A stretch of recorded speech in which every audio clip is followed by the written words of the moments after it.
যখনই বিরাট কোহলিকে প্রশ্নের মুখে ছুড়ে দেওয়া হয় তখনই তিনি নিজের সামর্থ্যের প্রমাণ দেন মাঠে। ব্যত্যয় ঘটেনি অস্ট্রেলিয়ার বিপক্ষেও।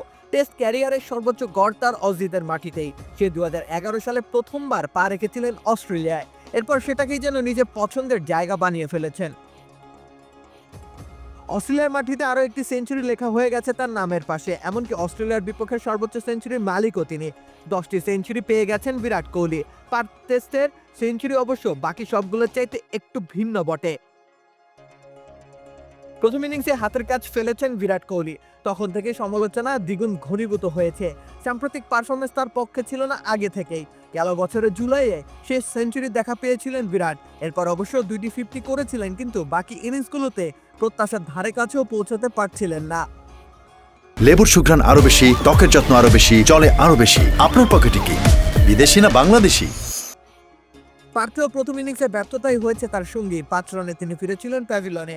ক্যারিয়ারের শেষ প্রান্তে পৌঁছে গেছেন তিনি, সেটা এক চিরন্তন সত্য। তবে শেষ হওয়ার আগে ফুরিয়ে যাননি বিরাট, সেটাই প্রমাণ করলেন দ্বিতীয় ইনিংসে। যশস্বী জয়সওয়াল ও লোকেশ রাহুলের গড়ে দেওয়া ভিতের উপর দাঁড়িয়ে শতক হাঁকিয়ে গেলেন বিরাট। উপভোগ করে গেলেন নিজের ব্যাটিং। তার শতক ভারতকে এনে দিয়েছে 533 রানের বিশাল সংগ্রহ। এই সংগ্রহ পেরিয়ে অস্ট্রেলিয়ার জয় পাওয়া প্রায় অসম্ভব। বিরাট অস্ট্রেলিয়ার হাত থেকে ম্যাচ কেড়ে নেওয়ার চেষ্টাই করেছেন ব্যাট হাতে।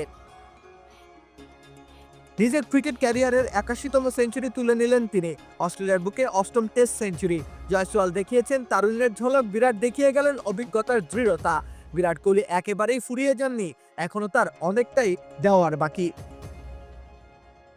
রাকিব হোসেন রুম্মান, খেলা 71।